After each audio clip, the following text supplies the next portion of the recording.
Doctor, ¿cómo le va? Buen día. Hola, buen día. ¿Cómo estás? Muy bien. Bueno, estábamos justamente intentando ubicar a los mendocinos que están participando de este encuentro por justicia legítima y queríamos que nos contara un poco cuál es el espíritu que se vive y qué es lo que se busca con este encuentro. Bueno, sí, hay mucho para decir. Yo no sé si soy capaz de decirlo todo, hacer una síntesis de todo lo que pasó, que fue realmente muy lindo, muy lindo. Fue definido como un hecho histórico por la gente que estuvo allí. En principio habló la doctora Gils Carbó, la Procuradora General de la Corte, y también estuvo invitada Estela Carlotto, lo que le daba a esta reunión un compromiso con la historia del país. Sí, lo importante de Estela de Carlotto es hablar de una parte de la historia que tiene que ver con jueces que le dieron la espalda al pueblo. Sí, sí, y se habló mucho de eso. Fue una reunión en la que se hizo muchísima autocrítica, crítica y autocrítica, porque somos todos parte del Poder Judicial. No somos señalados por ninguna varita, hasta hoy somos todos parte de una misma estructura que se definió como burocrática, autoritaria, conservadora, con una historia que fundamenta el porqué de ese conservadurismo, porque en la historia del Poder Judicial se ha legitimado a los golpes militares desde el año 30. Ya la Corte de Justicia de la Nación, en su composición en el año 30, justificó el golpe desde el organismo máximo que debe respetar la Constitución, que es la Corte de la Nación. Se respetó y se los llamó poderes de facto legítimos, porque sencillamente habían tomado el poder y ya el poder no lo tenían las autoridades constituidas. Eso se repitió en la historia de la Corte de la Nación, en otro pronunciamiento más, aproximadamente en el año 42, 43, y eso no se... Luego la Corte actual y algunas, fundamentalmente después del golpe 76-83, es que se ha revertido esa tendencia espantosa, porque ya el Código Penal tiene reformas que identifican, que hacen tipos penales donde un juez que permanece en una dictadura ya comete delito hoy, si ocurriera algo similar en el futuro.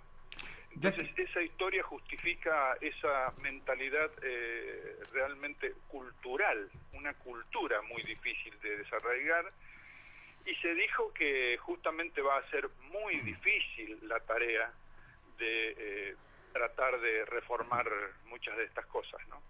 Sin duda, doctor Báez, que todo este nuevo tiempo político que se vive en la Argentina en los últimos 10 años ha permitido que este debate, que de alguna manera siempre existió dentro de la justicia, se exteriorizara de la manera que está ocurriendo. Ahora, para quienes estamos afuera del ámbito del Poder Judicial, nos gustaría saber cómo lo están viviendo ustedes en el adentro.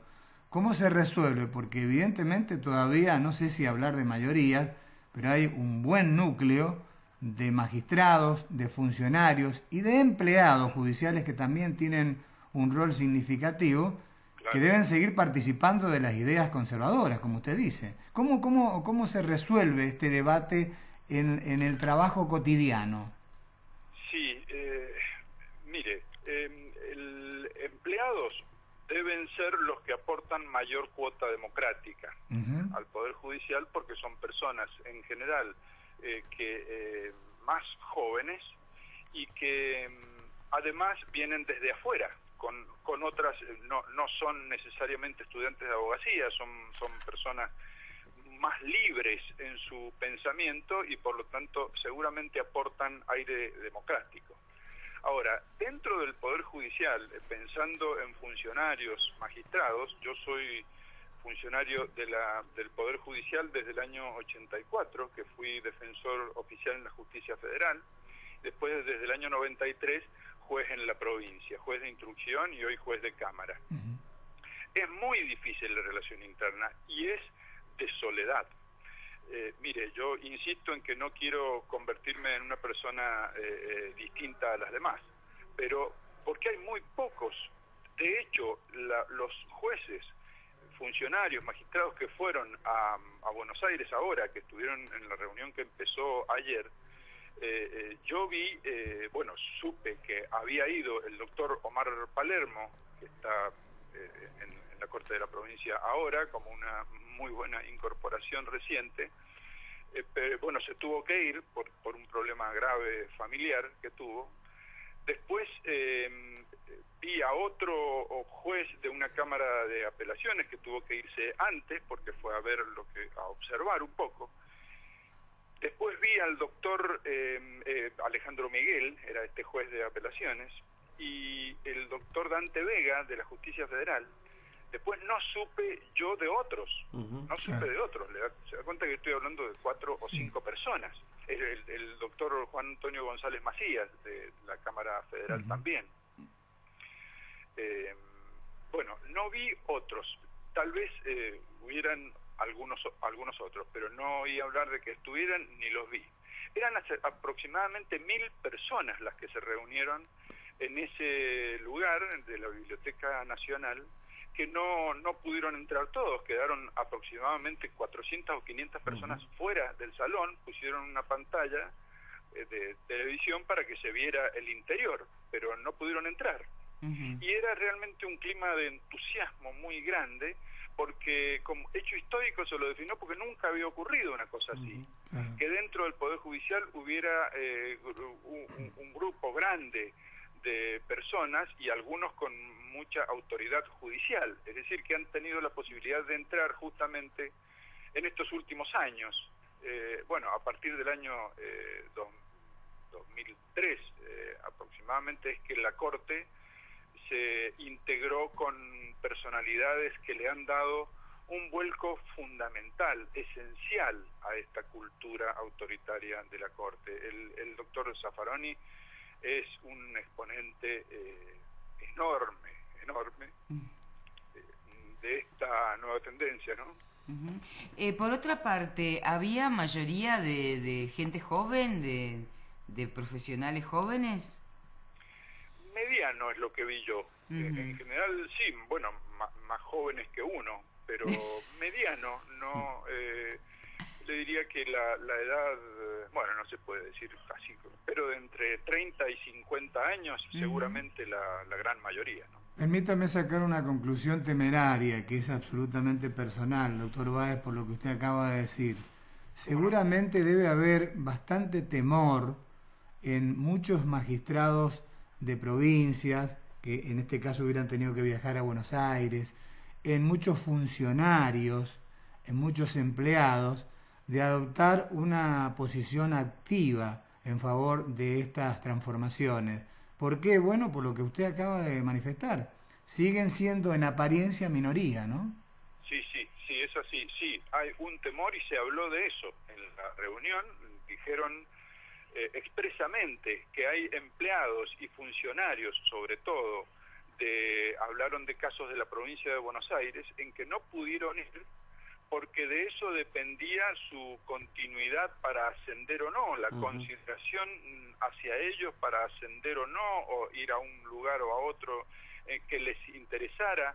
Lo dijo expresamente una jueza correccional de la provincia de Buenos Aires, su preocupación, ese temor. Y después está el temor en todos, porque esto, al ser un hecho inicial, todos estamos imbuidos de un temor de estar dentro de un poder que ha tenido tantos frenos, tanto alejamiento de la sociedad, una mentalidad tan alejada de la realidad social, económica del país. Eso nos ha convertido, más o menos, en personalidades que se creen élite, que se creen fuera de la estructura social normal, fuera de lo que es un ciudadano normal. Hay conceptos que han alejado a los jueces, a los funcionarios de la sociedad, como que hablan solamente por sus sentencias, por ejemplo, como si eso fuera una garantía de imparcialidad, de independencia, y de ninguna manera. Fíjese, Julio, que en el derecho penal hay un concepto sobre política criminal que significa cómo hacer una mejor interpretación del derecho para solucionar casos prácticos que se presentan en realidad permanentemente. Y con tener la palabra política en el medio ya asusta como cuco a muchos jueces que entienden que eso es malo. Es decir, ese ingrediente de considerar a la política como un hecho malísimo, nefasto, corrupto, malo para la sociedad, es totalmente autoritario y concepto de las dictaduras, que son las que han raleado a la gente por ser políticos, por tener pensamiento político. Creo que eso fue la causa fundamental de la desaparición de personas, trabajadores, jóvenes, hombres, mujeres, que pensaban que tenían una intervención política. Entonces eso se está prorrogando en ese concepto del Poder Judicial. Me parece esencial, y bueno, cambiar ese criterio, porque cualquier persona que dice que no hace política miente o ignora totalmente que está en un Poder Judicial que forma parte del gobierno del país. Exactamente. ¿Sabe qué me llamó la atención, doctor? Para cerrar de mi parte, y bueno, puede compartir o no la reflexión que voy a hacer, pero es que una de las personas en Mendoza que era un referente a nivel constitucional y a nivel profesional era Dardo Pérez Guilú, que fue funcionario de una dictadura militar. Entonces uno se pregunta cómo un constitucionalista puede ser haber sido funcionario de una dictadura y considerado una autoridad en la materia. Considerado una autoridad moral en la materia. Sin embargo, bueno, lo fue y lo seguirá haciendo a través de sus escritos para cierto sector, pero bueno, es como que un periodista que tenga que garantizar la democracia a través de su accionar en los medios de comunicación sea un referente, digamos, que haya sido parte de una dictadura, como Mariano Grondona, por dar un ejemplo, o como Domínguez Palacín en Mendoza, que fue miembro del Batallón 601 de Inteligencia, y después ser una personalidad destacada en el ámbito periodístico específico, ¿no? Son esas cosas que a uno les cuesta mucho comprender, pero creo que se están poniendo en discusión y eso me parece lo valioso, ¿no? Sí, exactamente. Sí, mire, yo no juzgaría la persona del doctor Pérez Guilú en este caso, porque en el pasado han habido muchos jueces que han estado en épocas de dictadura. Llama la atención el doctor Pérez Guilú por su conocimiento y su profesión dentro del derecho constitucional, especialmente, ¿no? Pero así como él, muchos abogados, jueces, formaron parte de dictaduras, y no todos con conciencia de estar contra el país, sino por una ignorancia, muchas veces indiferencia supina de la realidad social, y posiblemente eran personas con una sensibilidad distinta. No es el caso de Mariano Grondona, por supuesto, que me parece una persona, un adalid de promoción de golpes militares en el país, ¿cierto? Lo continúa haciendo hasta hoy. Bueno, y Domínguez Palacini como integrante de servicios de información. Pero, bueno, no más allá de eso, esa mentalidad está metida culturalmente en muchísimas personas, y por eso es difícil. Hubo posiciones de optimismo y de pesimismo en cuanto al futuro del trabajo de esta gente que se ha juntado, ¿cierto? Muchos no creen por la dureza del aparato judicial y lo difícil que va a ser penetrar y hacer alguna otra cosa. Por último, doctor Báez, hay que recordar en tiempos de Onganía, siempre hay que hablar del quiebre de la noche de los bastones largos, lo que significó para la degradación universitaria posterior. Hay que recordar que en esa época, por primera vez, en 1966, todos los magistrados, para ser confirmados, tenían que jurar antes por el Estatuto de la Revolución Argentina y después por la Constitución. Así es. Yo creo que a partir de allí la degradación ética republicana de la magistratura fue completa. Sí, total, completa. Así es, se habló de eso también, y de la falla política que posiblemente consistió en no dejar fuera del Poder Judicial a todas las personas que habían intervenido durante la dictadura como jueces y que habían jurado por el proceso de Claro. reorganización nacional o algo así como se llamaba. Exacto. Y bueno, sí, evidentemente eso degrada, es indigno, que es lo que buscamos hoy, y un poco de dignidad, que significan los juicios por un lado, por otro lado los juicios por delitos de lesa humanidad, que da dignidad al país, a los habitantes, a todos nosotros, es posibilidad de ver a nuestros hijos con un poco más de orgullo sobre lo que pasa hoy en esos juicios. Ahora, por otro lado, y también se habló mucho ayer, yo no quiero dejar de decir esto, de la justicia para pobres y para ricos, que sobre todo se da en las provincias. Exacto. Yo iba con una posición como esa para hablar, pero se habían presentado inscriptos para hablar 150 personas, hablaron solamente 30. Entonces, bueno, pero de todas maneras, por suerte, se afirmó, se dijo mucho de lo que significa la justicia para pobres y el enorme porcentaje de pobres que son los candidatos permanentes del Poder Judicial Penal, y también en lo civil, que se resuelven muchas cosas de acuerdo al poder personal que tenga una persona. Son conceptos esenciales que no están de acuerdo con la Constitución, que chocan frontalmente contra los conceptos constitucionales y sobre todo con los pactos internacionales de derechos humanos que se agregaron a nuestra Constitución. Doctor, le agradecemos mucho, es un tema que da para un montón, así que, bueno, Sí, sin duda después lo invitaremos quizás al estudio para charlar con más tiempo, si le parece. Como no, con mucho gusto. Muchas gracias. Un saludo, hasta luego. El doctor Horacio Báez, miembro de la Cuarta Cámara del Crimen, hablando con nosotros.